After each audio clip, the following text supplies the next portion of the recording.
So, wow, what an incredible episode of the Natsu no Taizai War of the Gods, episode 4, or season 3, episode 4. And for a flashback, I gotta say, not bad at all.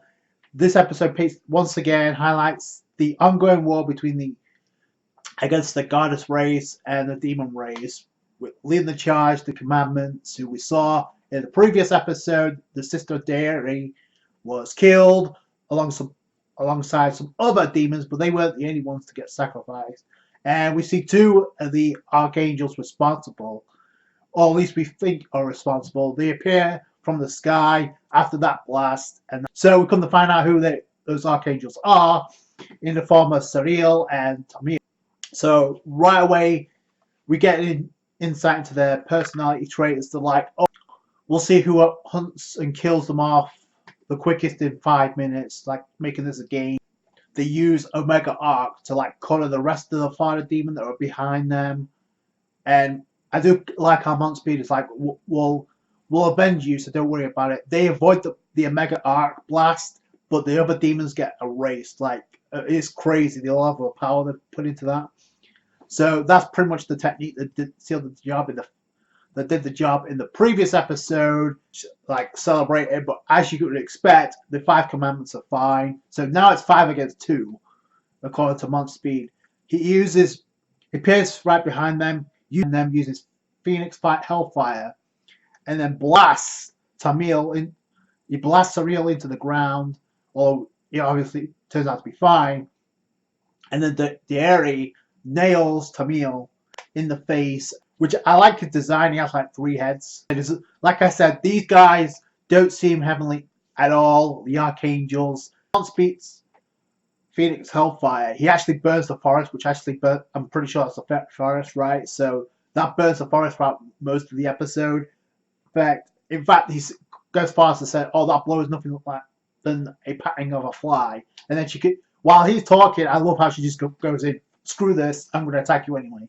So we see his punches have an effect on Meliodas, even though he did use full counter. But be that as it may, we've seen the damage those punches can do. So the fact he's able to regenerate after that, yeah, it's kind of a problem. They can regenerate because Garland comes from behind him after he's like talking all this trash to Directory.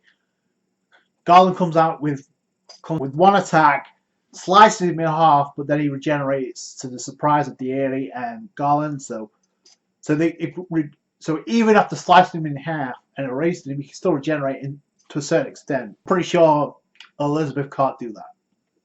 So Rio goes head to head with Month Speed. He actually gets a blow in. Then Fraude comes in and tries to attack him, but obviously doesn't work. Go from that scene over to the HQ of Stigma, or the Light of Grace, Ludociel and Nerabasta, and apparently Ludociel's going to the front lines because even though in his own words the commandments are trash in his view, they still need help. So he's going along.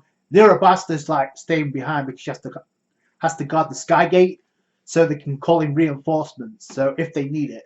But that changes quickly. So Ludociel leaves and says, "I'm leaving it to you." Nerabasta says, "Oh God, that was a lie." Sure you did, because with the second time we see Ludociel, we find out that's actually Gotha, who he knows one of the commandments as well. I still want to know more about that. The Light of Grace, and easily he mind hijacks Nerabasta by making him think it's, number one, it's Ludociel when we all know it's Gotha, and second, he gets information about the gate. So he's like, "I'm going to go with you." So that's kind of cool. By the way, during some portion of this fight, where we see 5 of the commandments, we see obviously Fraudrin, Montspeed, Garland, and Deary, and obviously Melascula. At some point during that collision, and she was sticking around after the Omega Arc. So after some time during the fight continued, she disappeared and she was actually in the Light of Grace headquarters. So that's kind of interesting to me. Ludociel shows up, and that's when things really pick up. So Fraudrin tries to attack as well, but he gets carved up. So Deary actually punches Tariel. He puts up a barrier of some sorts, but then Deary, I gotta give her props for this. I said she's about to go home after what happened to her sister. She sacrifices her right hand, even though I'm pretty sure she could regenerate, right? and then just punches the living crap out of Tamil. So that was kind of cool. And then Lucille shows up, and then instantly we get exposition on him, his personality traits. It's, I guess, hyping him up to like be the hunter of the commandments and the greatest of them all, right? So he has charm, he has charisma, he has strength, he has it all, right? Apparently, streak because his friends and loved ones, his family, got taken away during this war. So everything he's doing is for the sake of this goal. And Gotha pretty much points out that, oh, he's the one to throw everything away just for his goals, right? So it kind of reminds me of Lelouch in that personality, right? Because Lelouch would do anything for victory, even sacrificing his comrades. So there you go. So I'm guessing that's his trait. Here, Bast actually points out that what he does is like corner the animals, the dirty animals, before he actually kills them. And Meliscula comes up with a good point, and she enters the Light of Grace as well. And she comes up with a great comment. It's like, oh, that will only happen if the animals will actually allow themselves to be cornered, just as an ordinary animal. Which actually, part of that actually reminds me of what Zora said to Monet. It's like, have you ever seen a animal that won't bite, or a beast that won't bite? So it's similar to that. Back to this scene with Lucille, and he's like casually sayonara. He uses the light technique to pierce Montspeed and Dieri, but they turn out to be fine. But it kind of reminds me of Kizaru of One Piece, where he's able to shoot lightning techniques through their opponents. I mean, Kizaru did that constantly in the Sabario Archipelago arc, and now here we have Lucille doing the same thing. It kind of makes sense with his full name, like Flash Lucille, so that makes sense. So this power is actually cornering Dieri and Montspeed, and we know they're not pushovers by any stretch of the imagination. I'm kind of curious: are they stronger in the current time, or are they strong in the flashback? Because God Almighty, can you imagine what they would have done if they utilized their secret technique here? So Dieri's like, we have no choice, we got to do it. They pierce their own chest and proceed to perform a ritual, and apparently they offer 6 of the hearts. So apparently it's a forbidden technique that only a few of the commandments are capable of doing. Figure, we see them change, and it's badass. It's like this was probably the favorite part of the episode, honestly. And they get rid of their rationality, their reasoning, the sense, I guess the common sense, pretty much. They got rid of all that just to sacrifice themselves for power and to even up the odds. And this technique's called Indra, so that's kind of cool. And apparently it's to make a contract with darkness. The speed and strength obviously go up, but those that below 50,000, the demons like, can't perform the ritual. So if you're under 50,000, you're out of luck, because that will backfire and you'll die, pretty much. So this is important for 2 different reasons. One, it's badass because it shows how they're able to equal the Archangels, so that puts them over. I was worried there's going to be trash, so that's not the case. So they're using this as a last resort.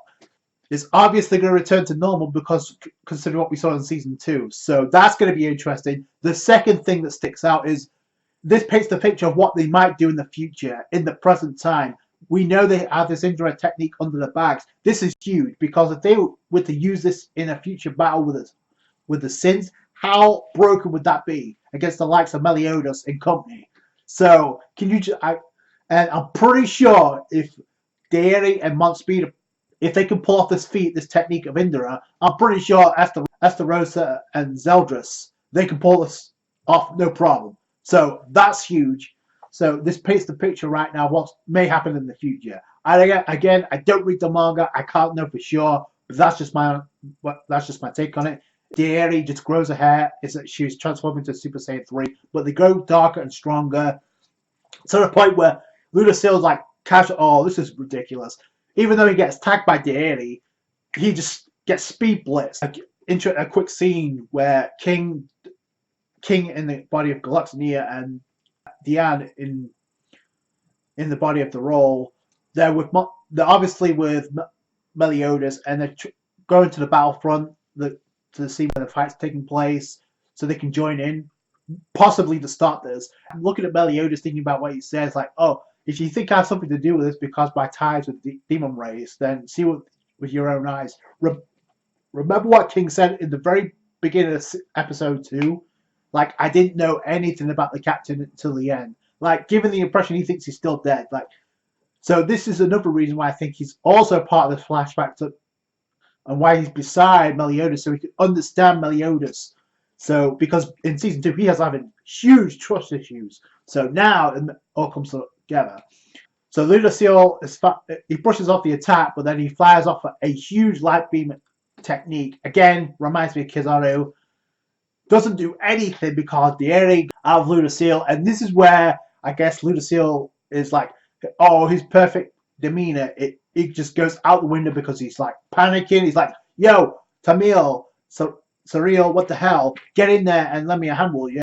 So he figured these guys were trash. He could do it by himself, and now he needs help. So there you go. So those with the perfect demeanor in anime always get called out to be a fake, pretty much, in the end. So I don't know what's going to happen to Lucille, but we do know this battle's going to get intense. But before they can actually join in, Montspeed uses most of his arms to pin down Tamil and Surreal. He pins them down and then just ignites them. He burns them. Oh my gosh, that was an amazing scene, by the way.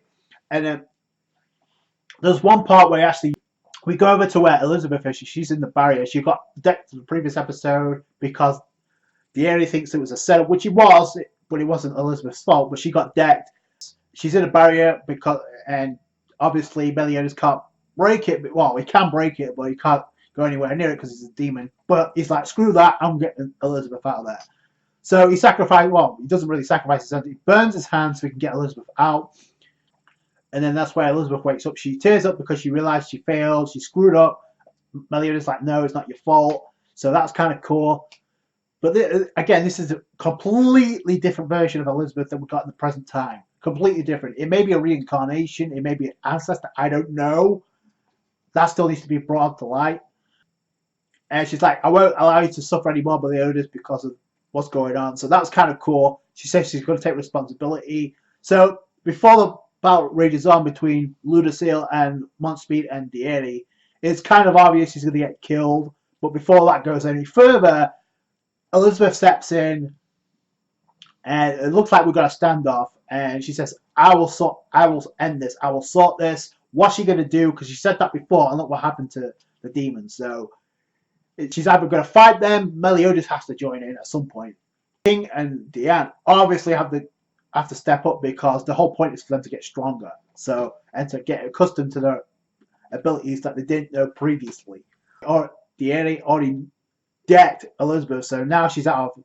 Now there's, although I will say there seems to be some sort of level of reason because she seemed to have recognized Elizabeth, but I don't know. We'll see. Picture of not only in the past, but also what could go down in the future. I'm pretty sure. So obviously, Lucille's going to get killed somewhat, so he's going to pull something shady.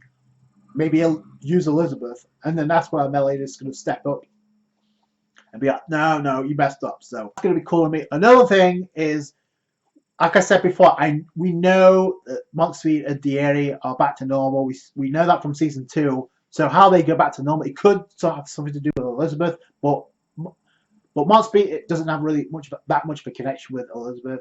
Dieri does, because how do you expect us to trust you? So, and Elizabeth says, I will stop this no matter what. So maybe this is it. So go for an Meliscula come into play, because now they're in the light of grace. So what are they going to do with Nerabasta? Is she one of the Archangels as well? It would make sense, but we don't get to see what she could do, which sucks. So is she going to get killed off as well? Because I don't see them having any mercy on her. But Gotha is back to his old tendencies with mind hijacking people.